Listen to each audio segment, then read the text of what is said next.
U nastavku takmičenja Super lige u fudbalu za žene, igračice Spartaka na svom terenu ugostile su Kruševački Napredak i pobedile rezultatom 7:1.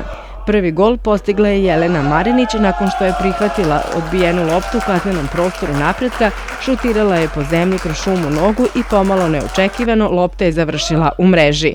11 minuta kasnije Nogaska šutira iskosa sa leve strane po zemlji sa oko 23-24 metara i postiže drugi gol za Spartak. Do kraja prvog poluvremena u listu strelaca se upisuju Olivera Marković i Teodora Burket.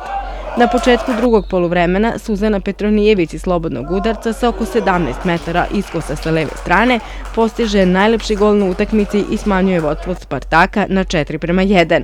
10 minuta kasnije Marija Ilić se uz nekoliko lepih driblinga probila po desnoj strani i uspela da loptu plasira na tasni do Allegra Poljak, koja je rutinski sprovodi u mrežu. Tijana Krstić topovskim udarcem sa oko 17 metara povisuje rezultat na 6:1, ali Elija Kovska u 82. minutu postavlja konačan rezultat od 7:1. Odigrali smo malo rasterećenije zato što nas čeka sada play-off sa Vojvodinom. Bilo je par šansi koje nismo smjeli da propustimo, ali eto, dešava se sve. Nadamo se da u play-offu takvih propusta neće biti.